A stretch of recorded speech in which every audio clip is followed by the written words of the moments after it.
Yes. Ya. Assalamualaikum warahmatullahi wabarakatuh. Ya, kita mulai saja ya. Ini atau saya tunggu host dulu ya. Host dari kampus mereka ini. Silakan hostnya.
Pagi.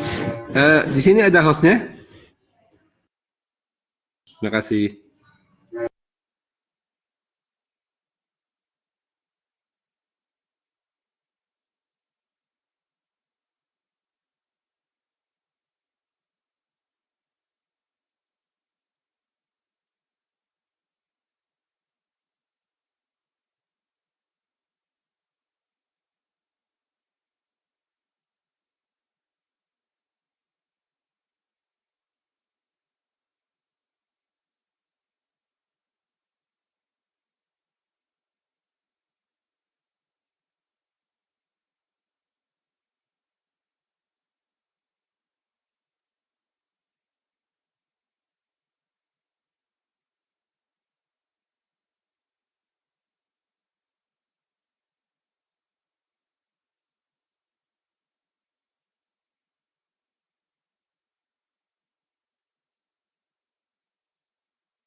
Eh, Selamat pagi. Assalamualaikum warahmatullahi wabarakatuh.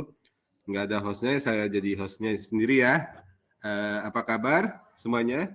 Boleh di chat biar saya tahu kita interaktif di sini.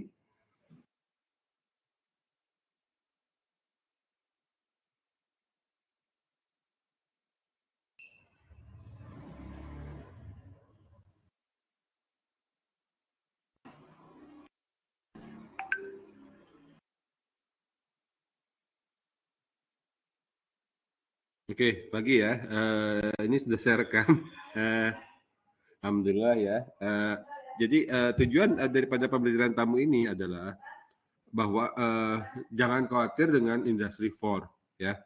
Jangan khawatir dengan yang namanya otomatisasi ya. Itu bisa diberesin ya. Asal kitanya mau belajar. Asal kita masyarakatnya mau berkolaborasi ya bahu membahu. Karena tanpa kita bisa belajar untuk adopsi teknologi baru ini bahkan memanfaatkannya, kita akan ketinggalan ya, kita akan ketinggalan. Dan jangan khawatir dengan yang namanya globalisasi ya. Globalisasi itu kan katanya wah nanti nilai-nilai asing akan bakal gini bakal gitu, enggak gitu ya. Selama kita punya apa namanya yang namanya kebudayaan dan nilainya kita jaga. Karena itu yang cocok untuk kita. Sebagai contoh ya, kita tahu apa serial film ya seperti Layangan Putus, atau apa namanya Laskar Pelangi dan sebagainya itu tetap mendapat tempat di hati masyarakat ya. Artinya kalau kita punya value ya, kalau kita punya sesuatu yang menarik untuk ditawarkan dan bersifat lokal ya, itu tetap laku.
Maaf, waduh.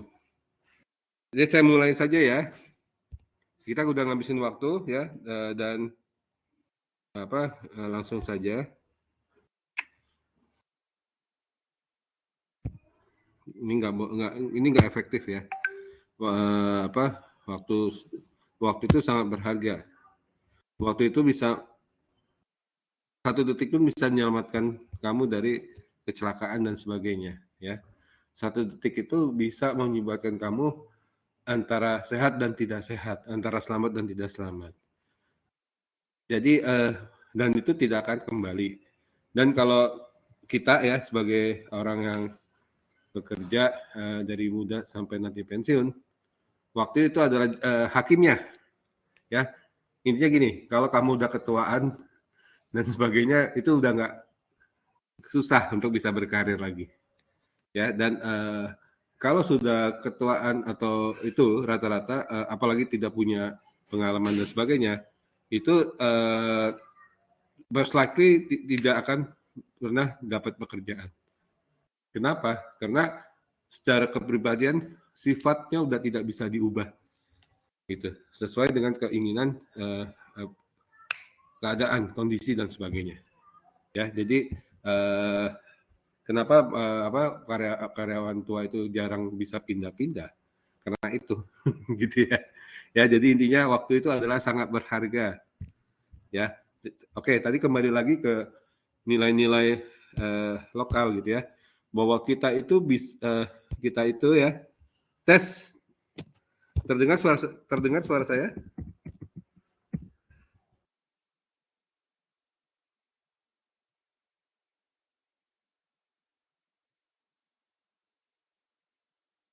Oke, makasih ya.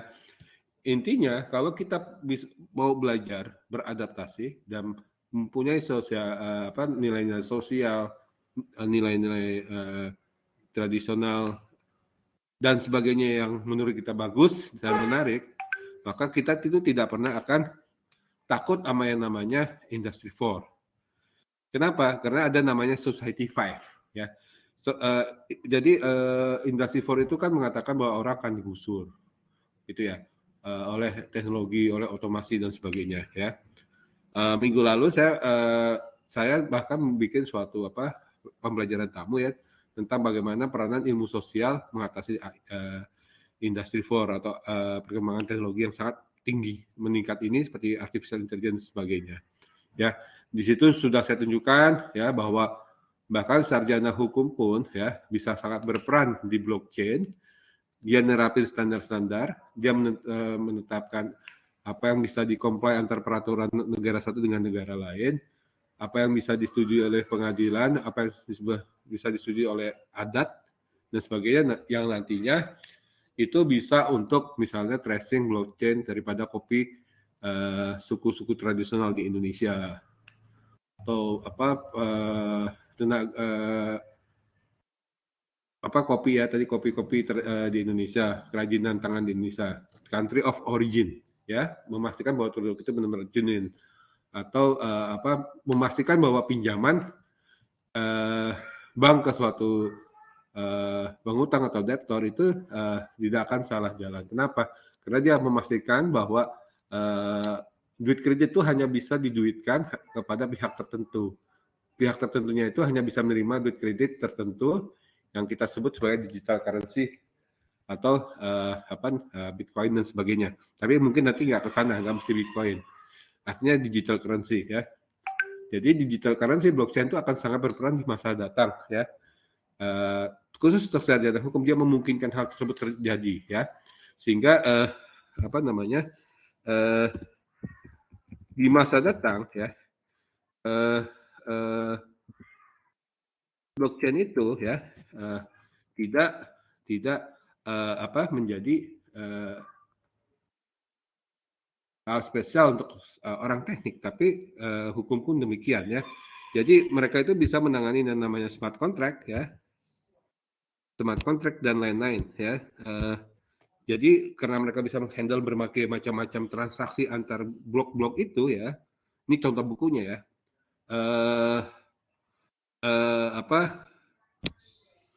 Itu menyebabkan bahwa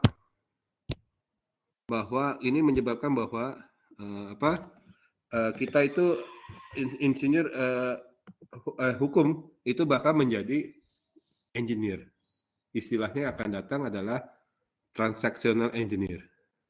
Itu tadi adalah contoh ya. Itu saya nggak boleh ngasih sesuatu yang tidak license. Tadi itu contoh-contoh scrap dari internet bahwa isinya seperti itu. Ya, saya tidak boleh ngasih sesuatu yang nggak ada license-nya ya. Ini aja ini hati-hati ya. Jadi kalau kita udah berurusan dengan internet dan sebagainya ini harus diperhatikan namanya copyright dan sebagainya ya. Kembali lagi ke industri 4 ya. Kita tuh tidak usah khawatir. Ya, coba kita lihat lagi. Industri 4 itu seperti apa? Ya. Industri 4 itu adalah industri jasa barang yang mengintegrasikan Internet of Things ya. Kita tahu ya, semuanya serba online. Mau akses ke Ancol tiket pakai online, ke Taman Mini online, mau kemana-mana serba online gitu ya. Analytic Cloud, AI ya, atau Artificial Intelligence ditambah Internet of Things menjadi AIoT ya. Kemudian pembelajaran mesin ya, memakai penggunaan statistik dan sebagainya untuk memberikan akurasi ya ke dalam fasilitas produksi. Mereka ini adalah industri jasa manufaktur dan sebagainya. Bahkan kita juga ya. Nah, untuk mengatasi tersebut ya,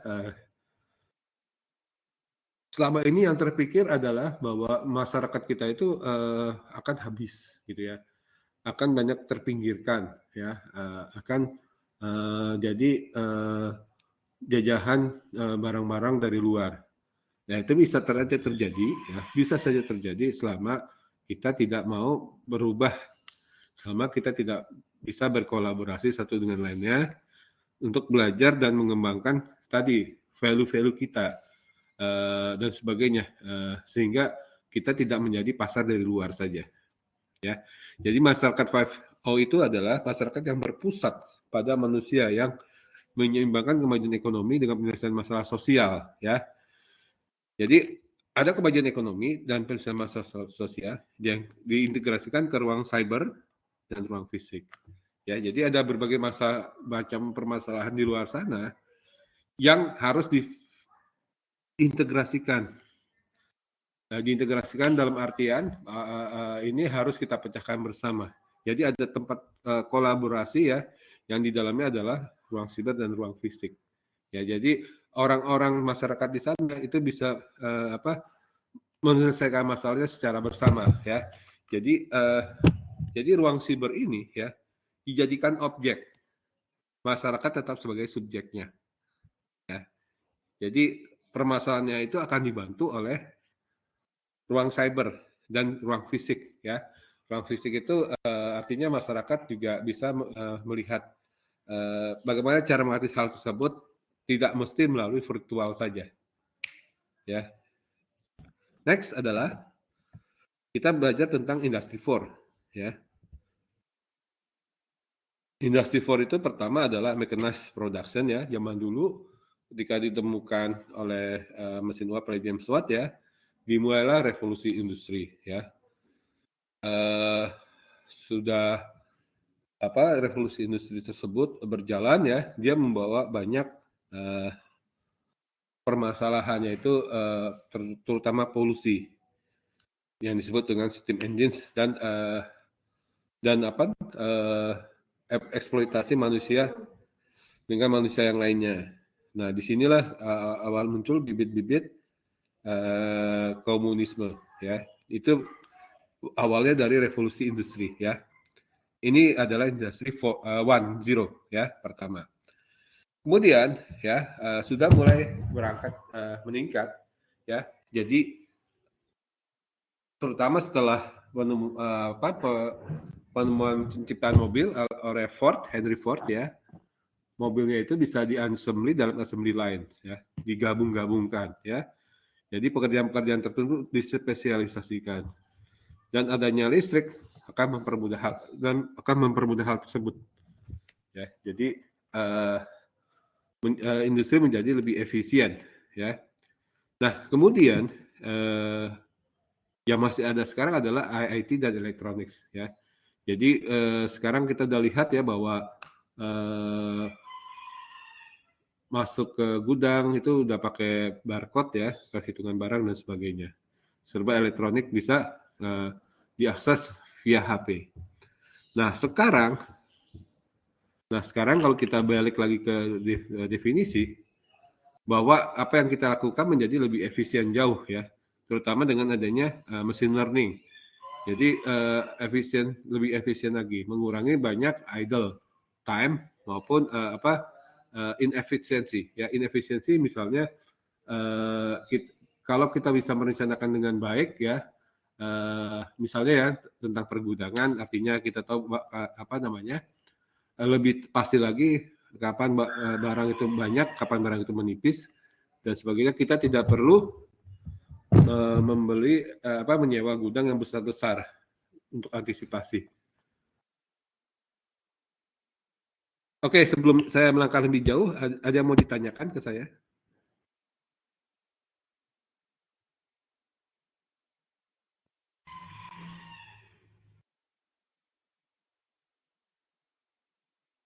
Oke, ada yang mau ditanyakan? Jadi kita ingin ya di sini kita sebagai masyarakat akademik ya ataupun masyarakat yang mendapatkan manfaat ya dari belajar ini adalah bagaimana kita bisa bukan hanya saja aman, tapi bisa berkontribusi kepada masyarakat yang tidak mengecap pendidikan seperti kita ya. Bagaimana agar petani itu tidak dieksploitasi dengan adanya Industry 4. Bagaimana karyawan-karyawan toko, pegawai bank frontline ya, itu tidak digantikan oleh HP ya. Kalau kita lihat sekarang, kalau saya misalnya waktu itu masuk ke BRI ya,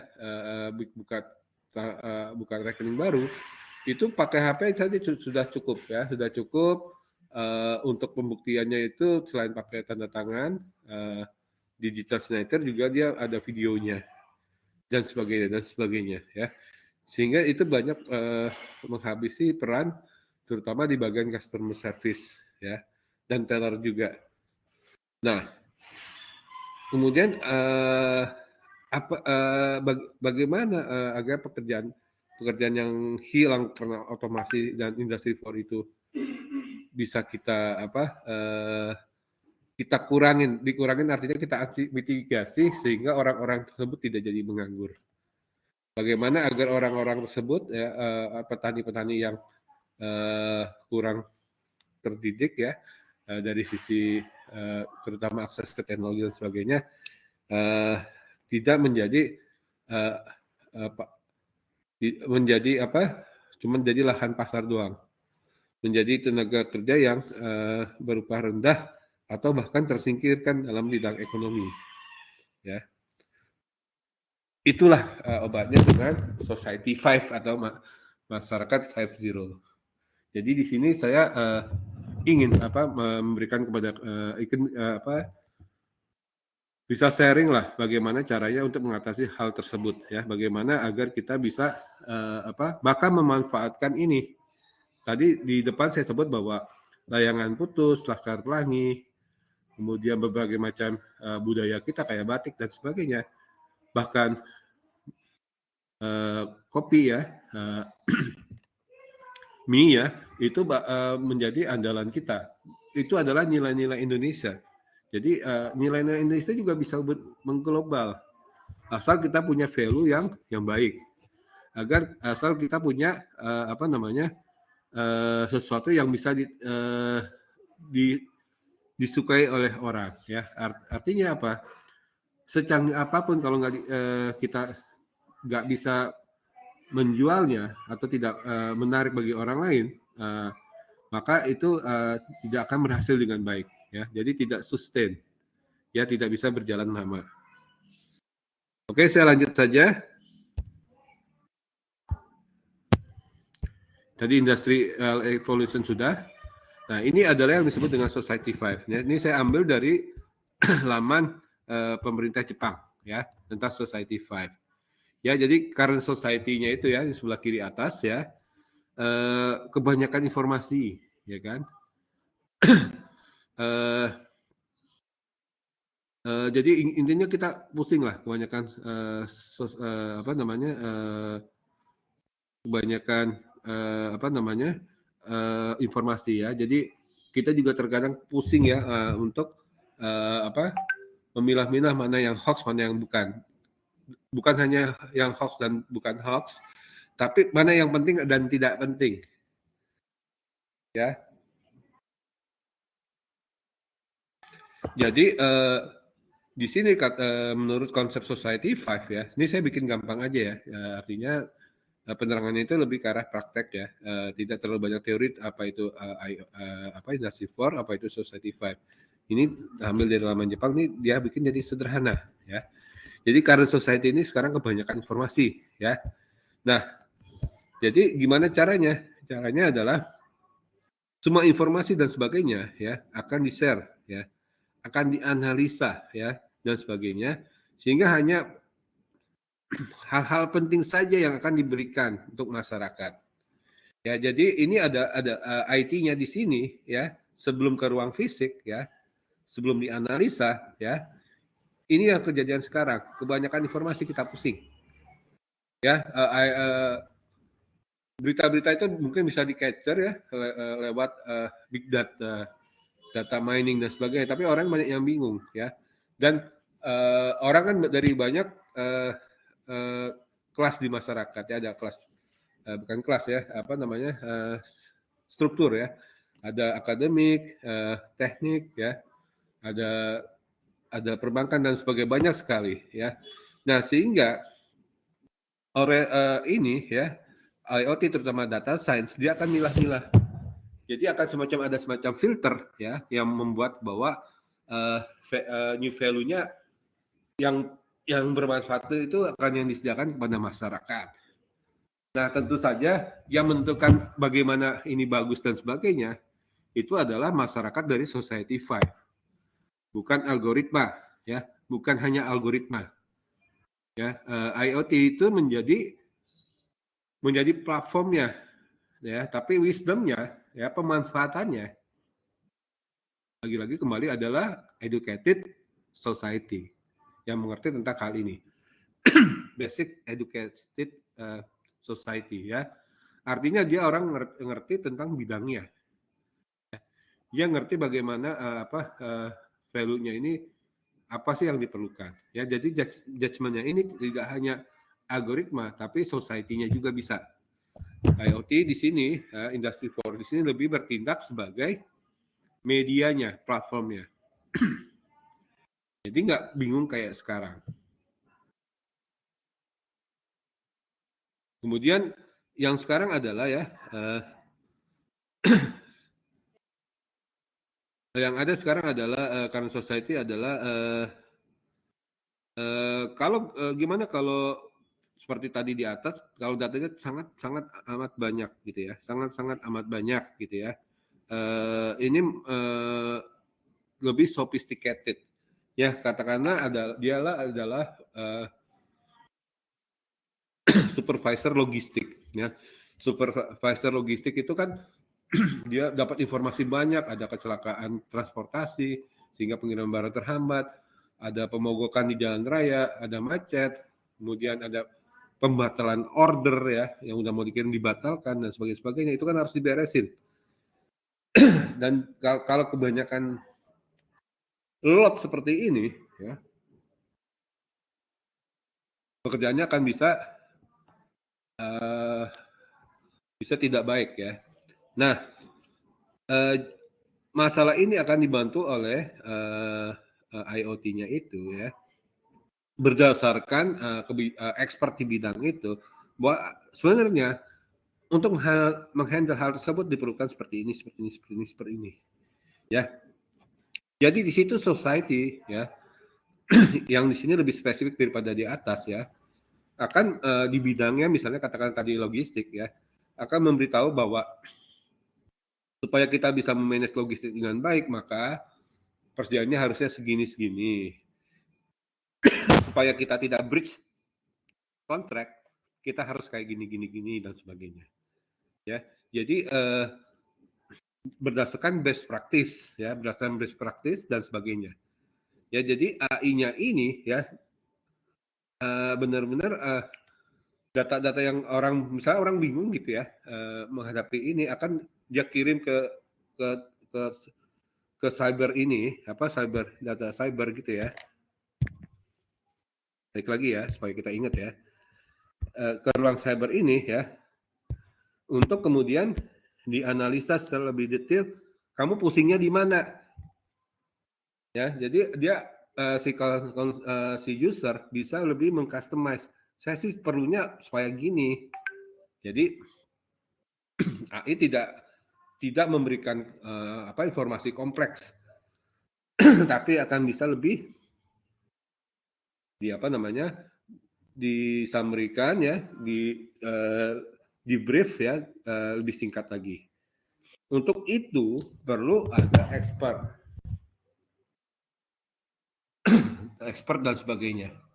Dan juga perlu adanya di sini semuanya kepakai ya, termasuk hukum ya, sehingga dia nanti tidak breach the contract ya, melanggar kontrak.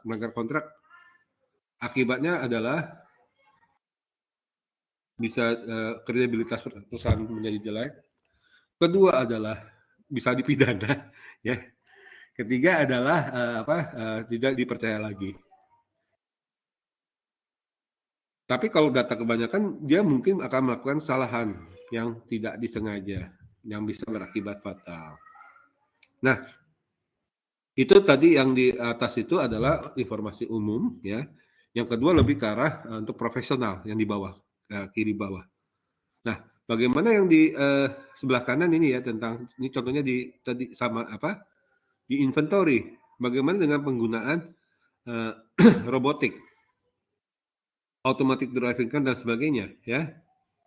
Nah, ini ya, kita tahu kalau yang namanya canggih-canggih kalau kemahalan nggak laku juga kan. Atau jadi nggak efektif lah kemahalan. Nah, dengan adanya Society 5 ya, kalau ada suatu masalah ya ini bisa dibantu ya, akan dibantu dengan jasa seperti robotik tersebut. Tapi yang sifatnya juga dynamic, artinya disesuaikan dengan load pekerjaan. Jadi seperti ini kalau logistiknya nggak banyak ya, kalau logistiknya nggak banyak bisa tetap orang ya. Tapi kalau udah mulai banyak bisa dikasih ke robot, automatic traveling cars dan sebagainya. Tapi begitu loadnya menurun bisa ke orang lagi. Ya jadi di sini ada yang namanya efisiensi. Ya. Jadi nggak sembarang cuman canggih gitu ya, tapi mahal gitu. Sehingga nggak balik modal, intinya nggak balik modal. Dan yang terakhir yang di atas itu adalah kalau ada permasalahan ya yang sifatnya ini terutama di Jepang ya, aging society, orang yang sudah menua, devolution dan sebagainya. Di sini dia bisa menjadi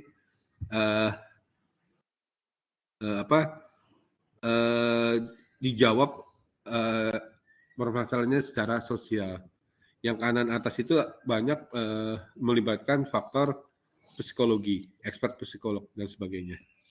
Ya, jadi luar biasa ya. Jadi ini Society 5 ini bisa menghandle ya semua permasalahan teknis pekerjaan maupun mood maupun perasaan orang, gitu ya. Jadi ini contoh kasus di Jepang ya. Jadi kalau ada permasalahan dia bisa dikirim ke psikolog online gitu ya dan sebagainya ya. Jadi nanti dia akan membantu untuk mencoba menyelesaikan masalah. Kita lihat di sini ini ada interaksi orangnya, fisik ya. Kemudian platform AI-nya tersebut ya, dan di sini juga ada expert-expertnya yang untuk memastikan bahwa judgment atau valuation daripada AI tersebut sudah tepat. Dengan demikian ya, masyarakat tidak menghadapi AI itu sendiri. Masyarakat membentuk komunitas ya, masyarakat membentuk komunitas untuk bersama-sama memanfaatkan AI tersebut. Jadi AI seperti apa gitu ya, penggunanya seperti apa, intensitas seperti apa, itulah yang diseleksi oleh society ini. Ya jadi Society 5 tadi dia memberikan semacam filter ya, memberikan semacam counseling gitu ya, bahkan mungkin education untuk masyarakat tersebut agar bisa memanfaatkan AI Industry 4 tersebut dengan lebih baik lagi. Jadi di sini kita lihat ya, di sini nggak ada yang jadi nganggur, atau berkuranglah pengangguran. Kan kalau langsung kayak gini, ya yang sebelah kanan bawah ini tentang robot, kan nggak perlu karyawan lagi. Nah, tapi itu ternyata nggak menyelesaikan masalah. Pertama kan pengangguran meningkat, kedua investasinya kemahalan karena kan bisa jadi logistiknya menurun, permintaannya lagi menurun seperti pandemi sekarang ini. Jadi dia bisa menyelesaikan banyak hal. Tentu saja agar bisa berinteraksi dengan ini, masyarakat di sini harus mengerti tentang konsep daripada IoT AI tersebut. Minimum adalah kita terbiasa dapat bicara teknis ya, terbiasa familiar karena dibiasakan. Nah, Society 5 ini yang membantu orang tua tersebut atau unskilled worker untuk bisa beradaptasi dengan hal seperti ini. Oke, ada yang mau ditanyakan?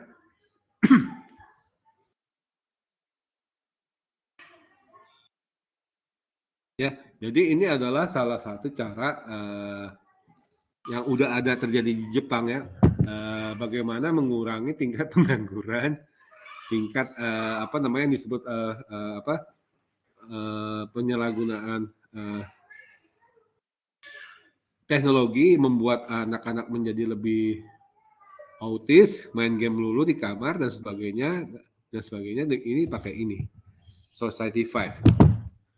Ya, jadi gamenya anak-anak dan sebagainya itu diatur ya sedemikian rupa sehingga anak-anaknya di sini, misalnya di sini bukan orang tua, ini sosial lainnya, misalnya anak-anak ini main game. Jadi dibikin game-game yang sifatnya tidak hanya duduk nonton doang, tapi bisa menjadi semacam e-sport dan sebagainya. Ya, jadi AI-nya di sini udah benar-benar diseleksi ya, sehingga berguna untuk masyarakat usernya, pemakainya. Jadi komunitas itu yang membentuk standarnya, yang menentukan hal tersebut di sini. AI itu dijadikan benar-benar sebagai alat saja. Dengan demikian,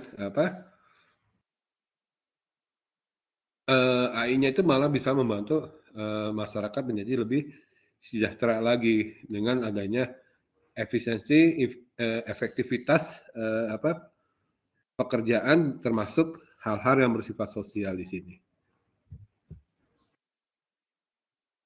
Oke, ada yang mau ditanyakan? Ini menarik banget ya. Artinya gini, kalau kita mau jadi yang seorang yang bisa memanfaatkan Industry 4 ini, IoT ini, di abad AI ini, kita nggak harus jadi programmer. Kita harus benar-benar tahu di bidang kita itu seperti apa, masyarakat-masyarakatnya seperti apa, yang kita hadapi itu seperti apa, dan sebagainya. Kita cukup tahu bagaimana memanfaatkan, mengutilisasi AI tersebut. Entah itu kamu sebagai orang hukum, entah itu kamu sebagai penyair, entah itu kamu sebagai pelukis, entah bahkan kalau kamu hanya misalnya katakanlah worker biasa di bidang perumahan atau tukang ojek sekalipun, ya. Kalau dia bisa belajar dan sebagainya, nggak usah khawatir ini pekerjaan akan hilang, ya, karena mereka bisa mencatatkan standar. Tapi kalaupun akan hilang, ya, misalnya karena bisa diatasi dengan contohnya robotic process automation, ya, misalnya adalah proses administrasi SIM STNK, ya, yang tidak perlu ketemu muka langsung, yang penting bayar tanda tangan digital, bukti dengan video dan sebagainya. Mereka tahu harus ngapain, ya. Artinya pekerjaan yang di bidang-bidang yang sifatnya rutinitas tersebut, ya, bisa bermitigasi bagaimana caranya agar mereka bisa pindah dari pekerjaan yang sifatnya rutin menjadi sesuatu yang sifatnya tidak rutin lagi dan bisa dikembangkan menjadi pekerjaan yang baru yang bisa beradaptasi dengan IoT atau Industry 4 tersebut. Nah, ini di bagian sosial. Ya, jadi ada tanya jawab, ya, bagaimana saya dengan keahlian seperti ini agar bisa kepake kerjanya, agar bisa kepake jasanya, ya, agar pengetahuan saya ini bisa dikembangkan sehingga bisa menjadi bagian dari Society 5 ini, ya, dan sebagainya. Ya, tentu kita lihat ya, kuncinya adalah mengerti konsep AI atau IoT. Atau orang suka bilang ya, gabungannya adalah Artificial Intelligence of Things. Kenapa? Karena tanpa adanya mesin learning terutama, ya, tanpa adanya sistem IoT yang semakin efektif dan efisien, itu orang melihat kalau nggak lebih efisien, artinya bisa menguntungkan, gitu ya. Kenapa kok harus pakai IoT tersebut? Makanya mesin pun, ya, IoT pun harus learning juga, belajar juga. Ya, jadi artinya mengerti konsep IoT atau AIoT itu adalah mutlak untuk semua society ya. Konsep ya, dan kita tahu cara menggunakannya. Kalau enggak tergilas. Kalau enggak tergilas. Nah, yang tergilas itu di zaman Society 5 masih bisa dibantu ya oleh tadi apa sosial isu yang di sebelah kanan atas nih. Ya, cuman memang tidak ada semua pekerjaan yang sama lagi gitu. Dia harus beradaptasi atau merubah atau menambah keahliannya supaya bisa beradaptasi. Jadi di balik Industri 4 itu ada penghilangan pekerjaan, ada penambahan pekerjaan baru, yang nggak bisa beradaptasi akan menjadi tertinggal. Nah, untuk itu mereka di Society 5 bisa dibantu melalui tadi apa namanya assessment apa yang mereka bisa lakukan dan sebagainya, skill apa yang diperlukan dan sebagainya. Dan ingat ya, sekarang itu adalah namanya marketplace ya, dan ini udah luas gitu ya. Jadi kalau sekarang mau usaha ya jualan apapun atau punya keahlian apapun, sekarang bisa dilakukan secara global lewat marketplace dan sebagainya. Ya, kita tahu sekarang ada tukang.com ya, jadi kalau perlu tukang bangunan, tukang apa, bisa datangin ke rumah. Ya, perlu perlu misalnya bagian kebun dan sebagainya, bikin taman ya, bikin gazebo dan sebagainya, bisa pakai panggilan rumah. Datang ke rumah lewat banyak marketplace maupun working online tadi ya. Jadi tidak hanya menawarkan barang saja, tapi juga jasa orang datang, termasuk untuk building ya, maupun arsitek dan sebagainya. Jadi kitanya yang harus bisa memanfaatkan ini, dan ini masih luas banget dan pasarnya luas banget ya, sehingga seharusnya mahasiswa tuh sudah tahu harus mau ngapain gitu.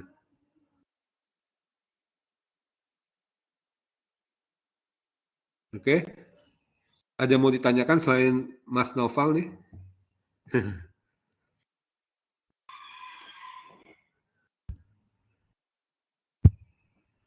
Enggak, saya terus ya. Nah, Sasteva ini ya. Nah, jadi ya. Jadi saya teruskan lagi ya. Jadi Society 5 itu ya. Sekarang adalah cyberspace itu kan cloud ya. Ini kalau ada masalah dia tinggal nanya ke sini ke cloud sekarang. Misalnya Waze, Google Map ya. Kemudian macam-macam ya. Semuanya dari cloud, robot produce dari cloud ya dan sebagainya. Ini physical space-nya. Ini yang naik mobil untuk apa? Navigasi ya dan sebagainya. Ini adalah cloud, ini adalah physical space-nya. Ya. Dengan Society 5 ya, lihat di sini ya. Cyberspace, big data dan sebagainya ya. Ini disensor ya, seperti ini ya. Ini ada semacam filter. Ini lebih jelasnya di sini ya, di sensor yang perlu-perlunya aja gitu. Ya, sehingga tidak semua keluhan dari sisi input ya, tidak semua output dari sisi tidak semua suggestion atau recommendation dari data ini, cyberspace ini ya, yang akan diberikan. Jadi akan dipilah-pilah input dan outputnya. Dan AI ini menambah value added. Ya, AI ini menambah value added dan dia memungkinkan kita menjadi lebih baik lagi ya. high value added information, proposal, dan sebagainya. Ya, jadi kan nggak semua keluhan itu bisa relevan gitu ya. Nggak semua keluhan itu relevan dan tidak semua output itu relevan pula ya. Nah, itu dianalisa. Yang analisa ini adalah expert tadi, standar tadi, Society 5 tadi yang ada di sini. Yang di sini misalnya psikolog, ya. Di sini adalah apa namanya? Automation ya. Finance company juga karena dia cuma menawarkan leasing, temporary leasing daripada robotik ini misalnya kan. Jadi begitu lagi nggak ada persediaan bisa ditarik lagi. Tapi kan harus ada pembiayaannya. Nah, ini perlu finance. Dan di sini ada tidak semua informasi akan dikasih semua.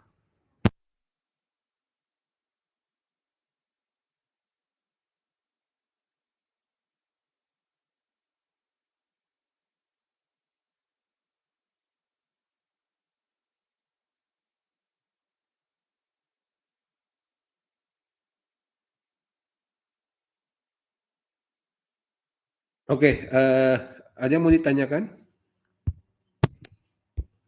Ya, jadi ini cyberspace-nya, ini adalah physical space-nya. Ini adalah penerjemahan dari ini. Ini bisa dikasih ya nanti ya sama panitia ya. Kemudian di sini juga ada yang namanya maksud daripada society phase. Ya, mencapai tingkat konvergensi ya, pemahaman pengguna, maksudnya di sini pemahaman penggunaan ya, yang dalam. Ya kalau kita belajar di kuliah ada yang namanya metode numerik. Metode numerik itu syaratnya sukses adalah dia mencapai konvergensi. Artinya apa? Errornya udah minimum ya. Kalau diterusin lagi, errornya akan meningkat. Nah, meningkat itu tidak menuju ke suatu nilai, namanya divergen ya. Jadi kita perlu konvergensi yang tinggi antara dunia maya dan real space-nya ya. Jadi semua 19% informasi dari sensor di ruang fisik ya diakumulasikan di dunia maya, lalu dianalisa terutama oleh mesin learning ya. Hasilnya dilempar lagi ya ke manusia dalam ruang fisik dalam berbagai bentuk, recommendation, proposal ya dan sebagainya.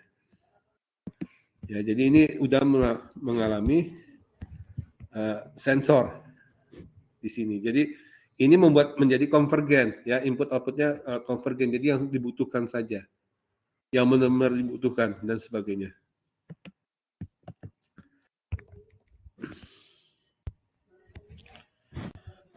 Nah, mungkin ada yang bisa jawab ya di sini ya.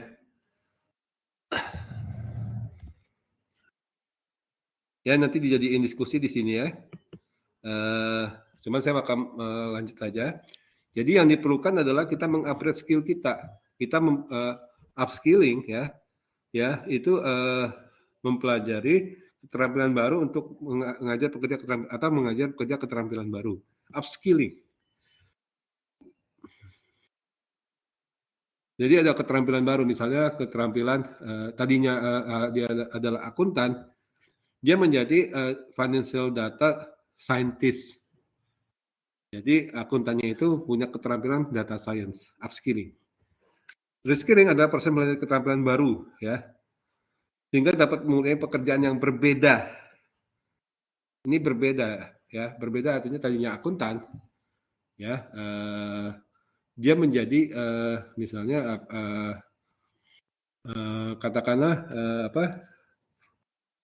fraud security, cyber security terutama untuk finance ya. Jadi dia bisa mempunyai keahlian IT security yang dipakai untuk membaca gejala-gejala orang membuat laporan-laporan jelek ya, laporan tidak benar terutama di laporan keuangannya. Jadi dia tidak jadi akuntan lagi, tapi dia menjadi IT security ya, dengan pengetahuan akuntan yang dipakai untuk banyak menjaga kerahasiaan perbankan, menjaga privasi daripada nasabah dan sebagainya. Jadi itu adalah perbedaan antara upskilling dan reskilling. Jadi upskilling itu pekerjaannya tetap akuntan, tapi dia bisa memakai data science ya untuk melakukan pekerjaannya, analisa laporan keuangannya menjadi lebih baik lagi. Tapi kalau reskilling, dia jadi berubah profesi.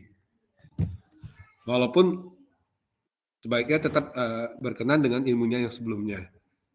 Karena IT security, sejago-jagonya IT security perbankan,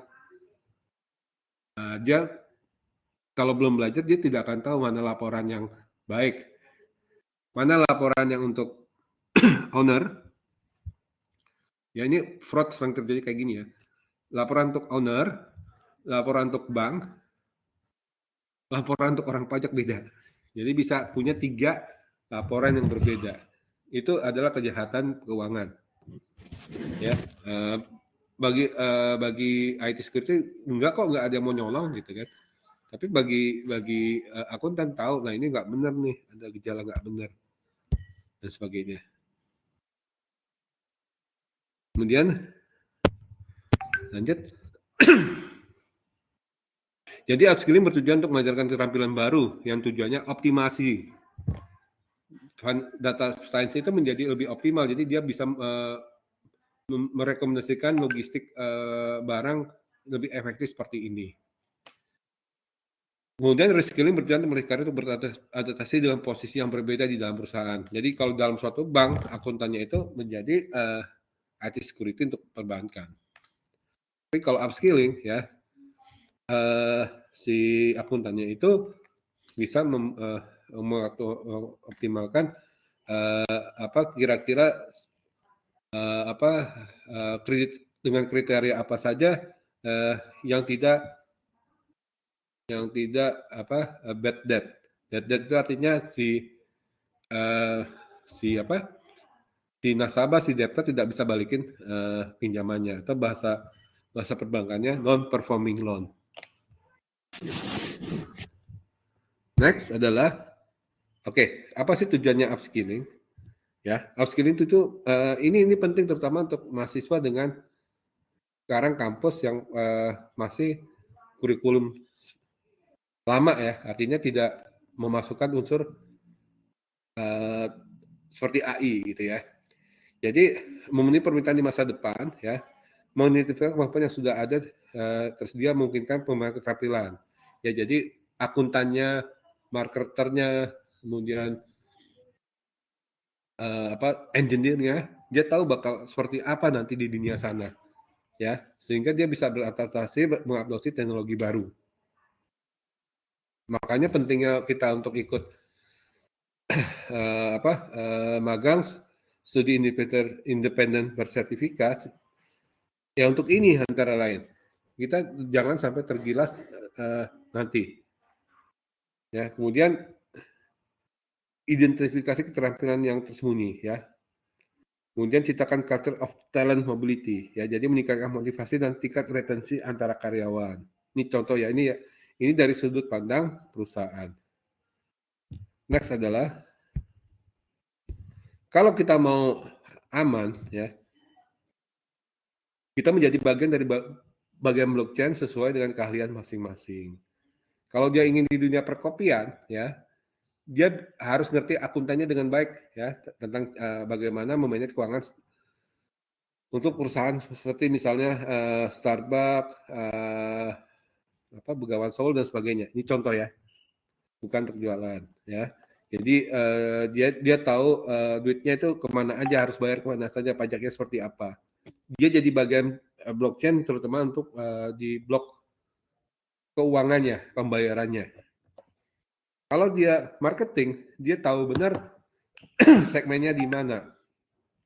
Berarti dia harus kuat banget ya, terutama di bagian supplier ya dan penikmat kopi. Dia harus memastikan. Jadi blockchain-nya itu adalah orang dengan keahliannya masing-masing dan setting the standard ya. Jadi standar keuangan yang benar di perusahaan kopi saya adalah kamu kalau mau invoice minimal 10 hari. Kalau invoice-nya besar minimal harus segini. Kalau enggak, blockchain kamu terhambat, data kamu tidak saya accept di blockchain, diulang lagi sampai saya accept. Kalau tidak saya accept berarti tidak saya bayar nanti kamu. Itu setting the standard. Setting standard nya akuntan di blockchain. Tunjukkan kontribusi dan karya, ya. Terutama di blockchain ini. Kenapa saya ngomongnya banyak blockchain? Karena bisa dipastikan ya di masa yang akan datang kita akan pakai blockchain untuk memastikan terutama keamanan data, keamanan uang dan sebagainya. Contoh ya, di negara lain ya, ini ada kejadian bahwa bank mau ngasih pinjaman ke suatu institusi agama, ya. Dan orangnya alim, nggak mungkin dia ngasih, ya. Tapi supaya lebih bermanfaat ke institusi agama ini, saya kasih barang. Nah, orang institusi agama bilang, wah, bukan barang seperti ini yang bagus, kasih aja mentahnya. Nanti saya beliin. Dikasih mentahnya, duit nggak balik. Nah, itu institusi agama. Bagaimana dengan institusi akademis? Ada yang gitu juga. Jadi dikasih pinjaman, dikasih uang untuk beasiswa, ya. Begitu terjadi pandemi, duitnya kan nganggur, ya kan? Diminta lagi balik. Jadi ada perusahaan swasta ya yang ngasih beasiswa kepada akademik ya. Ada swasta yang ngasih beasiswa ke akademik karena nggak dipakai duitnya mau diambil lagi. Nanti kalau nggak pandemik teorinya nanti dikasih lagi. Ternyata duit yang dipinjamkan udah jadi mobil, udah jadi rumah.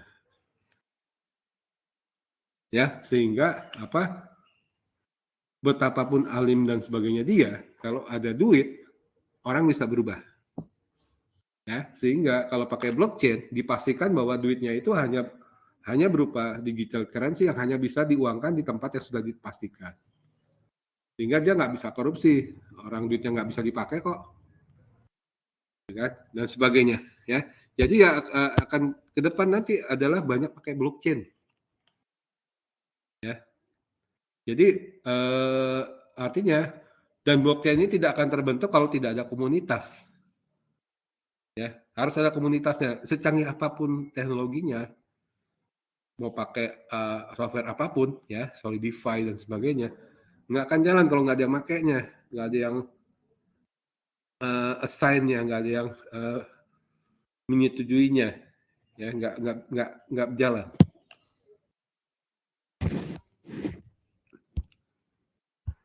Dan potensi yang tak terbatas dari ilmu sosial menjadi bagian dari hustler, hipster untuk membantu ya yang belajar bisnis minimum viable product dan market product fit ya, terutama yang udah belajar bisnis digital nih, paham ya. Jadi mau jadi dia lulus sampai filsafat gitu ya, bisa ngapain di sini? Nah, kalau dia belajar filsafatnya benar, dia akan belajar tentang estetika. Nah, namanya ada filsafat estetika, ya. Jadi dia tahu konsep-konsep yang disebut bagus dan sebagainya itu seperti apa. Dia bisa jadi bagian dari marketing untuk menciptakan cita rasa yang apa pas buat konsumen. Ya, kalau dia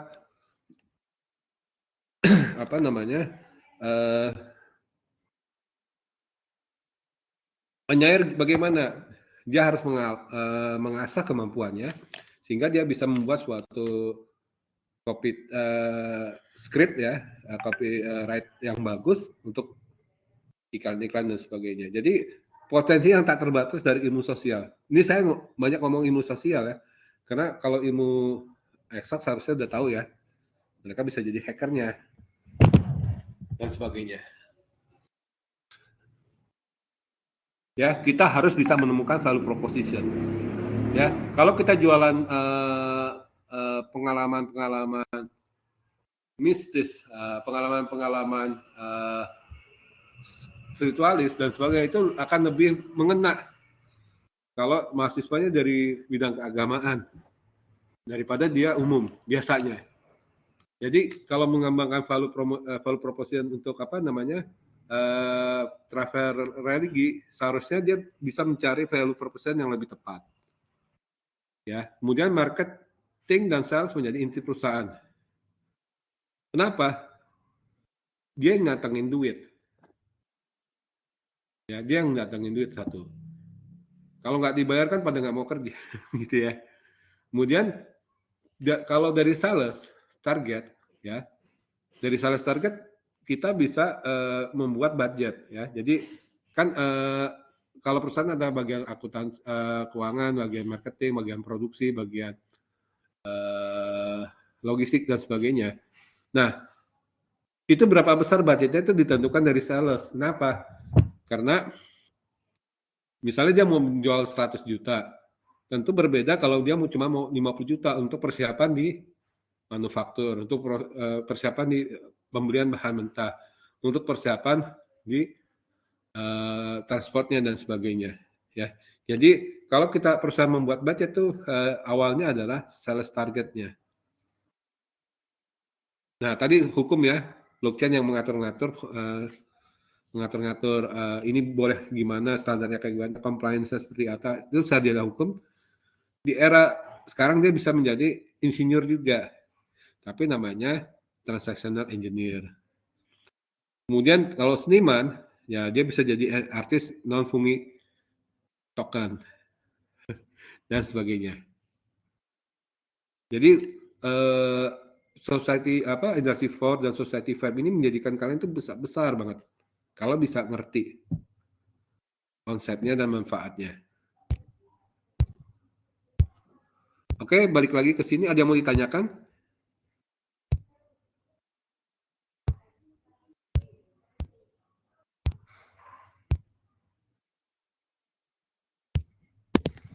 Bentar, saya mau. Tadi ada.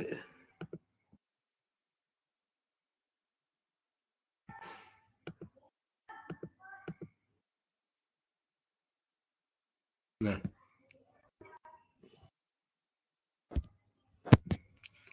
Ada yang mau ditanyakan? So far? Nah, saya mau di sini Mas Noval bisa jadi ini, Mas Noval presenter dari ini apa? Saya ada pertanyaan di Society 5 Q&A ya. Jadi pertanyaan itu adalah konsekuensi Industry 4 tanpa persiapan Society 5 apa? Ya, terus konsekuensi Society 5 tanpa persiapan gimana? Jadi gini, ada Industry 4 ya, masuk ke Indonesia. Apa yang terjadi kalau nggak ada Society 5? Terus gimana kalau kita jadi Society 5 tapi kita nggak belajar, apa akibatnya? Kemudian tantangan apa yang akan dihadapi dari ini semua? Nah, di balik tantangan dan masalah, bisnis apa yang bisa kita dapatkan di sini? Lokal maupun niche. Nah, di sini ada yang bisa jadi ini nggak? Koordinator ya, ini seperti kuliah bisnis digital ya, untuk mempresentasikan di sini. Jadi teman-teman di sini pada jawab ya, pada jawab. Tapi nanti yang menjadi presenternya adalah Mas Noval. Bisa Mas Noval? Halo Mas Noval, biar interaktif nih. Halo.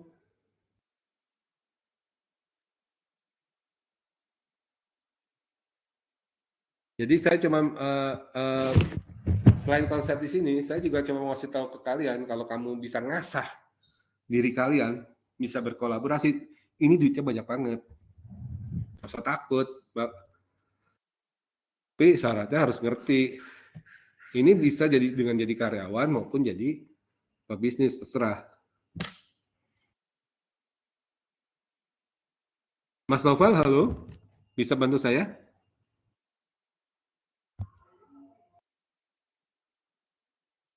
Mas Muhammad Noval?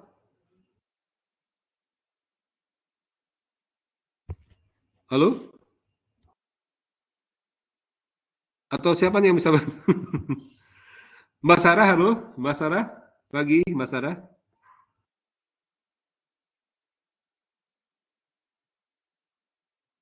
Halo Mbak Sarah? Ini saya ingin meninggalkan apa namanya di sini kan pembelajaran tamu ya. Tapi saya mau pakai ala bisnis digital nih teman-teman di sini ada nih ya saya lihat ya kayak Mbak Sarah ya bahwa nggak usah takut gitu ngadap Industry 4 dan Society 5. Kenapa? Ini banyak duitnya. Jadi ada masalah di atas tuh ya konsekuensi Industry 4 tanpa persiapan Society 5 apa? Kalau jadi Society 5 tanpa persiapan apa? Terus tantangannya apa? Itu semua. Di balik tantangan itu apa yang bisa diduitin?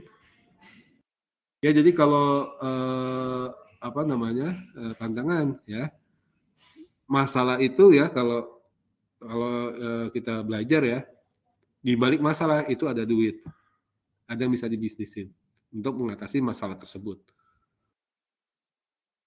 Jadi apa bisa nih teman-teman untuk apa mahasiswa ini ngejawab ini gitu. Saya ingin bahwa nantinya kalian belajar SIB atau MSIB, magang dan sebagainya atau apapun dimanapun gitu ya, nggak mesti di framework ini kalian bisa survive bahkan menjadi pionir ya. Jadi intinya adalah mengasah diri dan berkolaborasi.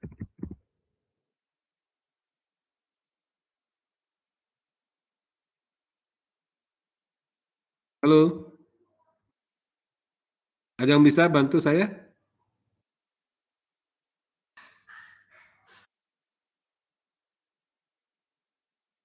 Kasih waktu ya.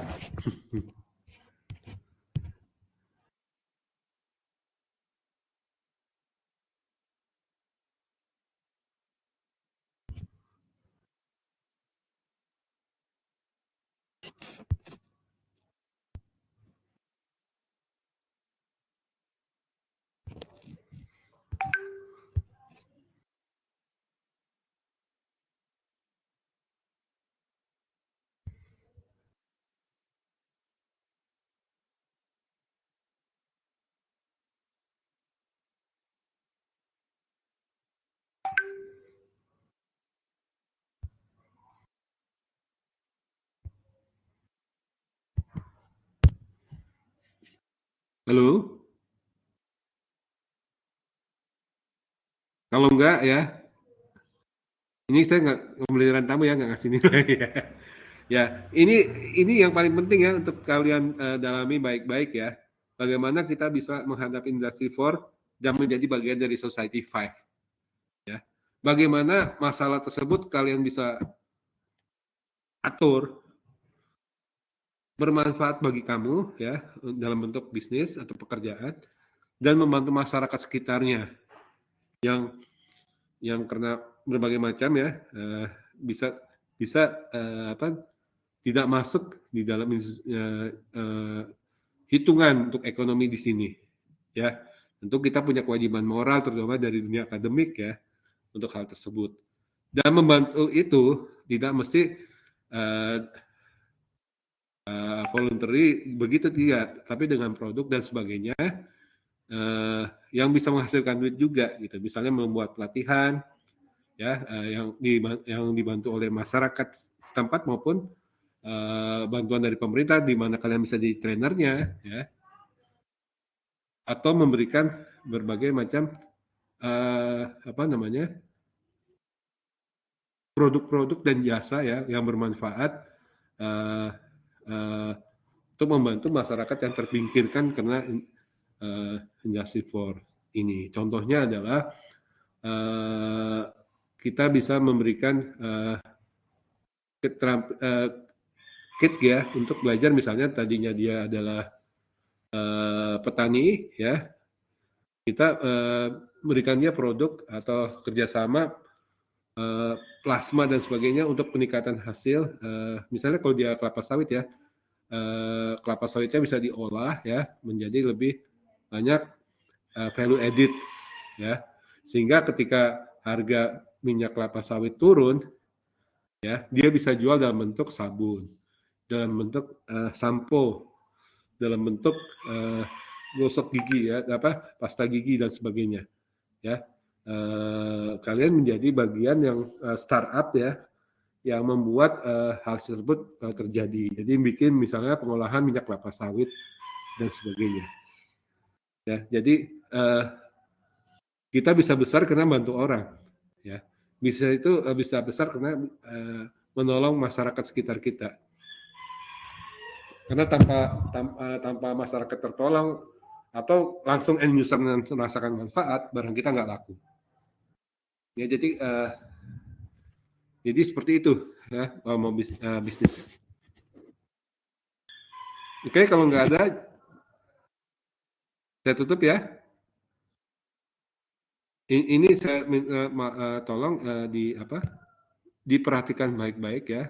Kalian mau berkarir seperti apa nanti Industry 4 dan Society 5 nanti. Jangan sampai kalian nggak dapat pekerjaan. Jangan sampai kalian nggak bisa berkontribusi di sini. Karena ini benar-benar dalam waktu yang akan suka atau tidak suka akan masuk ke Indonesia. Tapi sekali lagi ya, peluang bisnisnya banyak banget. Syaratnya balik lagi mengasah diri dan berkreasi yang banyak. Ya, attitude juga sangat penting. Ya, attitude itu amat penting. Ya, karena kalau kalian begitu dinilai nggak bagus, ya, misalnya berbuat tercela atau pidana, nanti kalian bisa di blacklist. Summa cum laude pun bisa jadi pengangguran. Nah itu sudah saya pernah lihat seperti itu, karena dia dianggap merugikan perusahaannya.